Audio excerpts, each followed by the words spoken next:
मालिक, म यो गोर्खा राज्यमा 250 वर्षपछि बौलाएँ। मेरो टाउको फनफनी घुमिरहेछ। जमिन आकाशतिर, आकाश जमिनतिर भइरहेछ। आँखा तिर्मिर तिर्मिर भएर हजुरको शिर 10वटा देखिरहेछु। खै मेरो पैतला कहाँनिर छ? कहाँनिर छ विशेनगरजी? मालिक, म बौलाएँ। मैले त महाराजको सेवा गर्नुपर्ने, इतिहासको रक्षा गर्न यो गोरखकालीको पाउ छोएर नुनको सोझो हुनुपर्ने। 250 वर्षपछि आज के भयो मलाई? यो विषयलाई दशा लाग्यो मालिक, म बौलाएँ। नाथे मेरी स्वास्नी न हो मारिएकी, नाथे मेरी छोरी न हो बलात्कृत भएकी, नाथे यो विषयको झुप्रो न हो जलाइएको। यतिमै यो विषय उफ्रिनुपर्ने थुइक्क विषय। म बौलाएँ मालिक, म बौलाएँ।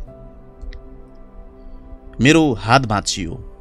अब म हजुरका भारदारहरूलाई लबेदा सिउन सक्दिन। नरसिंह फुक्न, सनाई बजाउन अथवा कुनै मङ्गलगान वा ऋतुगीत गाउन सक्दिन। मेरो खुट्टा भाँचियो। अब म हजुरको राज्यको पहरा गर्न सक्दिन। मेरो दिमागै ठिकमा छैन। अब म ठिक्कले बोल्नै सक्दिन। मालिक, म बौलाएँ। मालिक, यो गोर्खा राज्य अघि उभिएका हिजोका ती अग्ला अग्ला पहाडहरू आज कसरी यस्तरी होचा होचा भए? हिजोका ती सग्ला र कलकलाउँदा यहाँका मानिसहरू आज कसरी यस्तरी खुनी र कुरूप भए? यो दरौदी किन उल्टो बगेको देख्छु? यो दरबारै किन खण्डहर जस्तो देख्छु? म बौलाएँ मालिक, म बौलाएँ। मालिक, हजुरको तरबारले टाउको काट्छ कि फूल? भ्रममा परे म। हजुरको बन्दुकले विचार ढाल्छ कि मान्छे? भ्रममा परे म। 250 वर्षदेखि म तपाईँ समक्ष छु। मालिक, म कसरी आतंककारी हुन सक्छु? म केवल बौलाएँ मालिक, बौलाएँ। हो, मैले मालिकको दिव्य उपदेश पालन गरिन होला। रक्सी खाएर यो देश मैले पनि आर्जेको हुँ भने होला। भानुभक्त बाजेको गीत र मेरो सियो बराबर हो भने होला।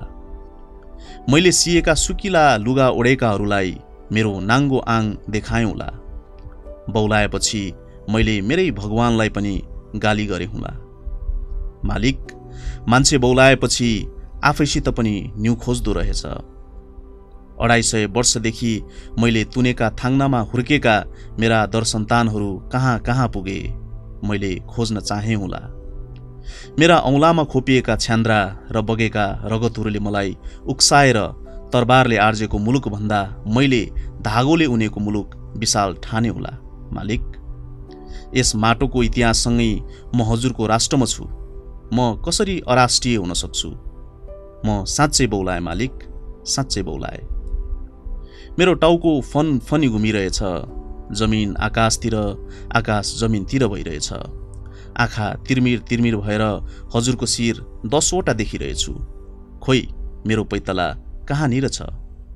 कहाँनिर छ विशेनगरजी? मालिक, म बौलाएँ।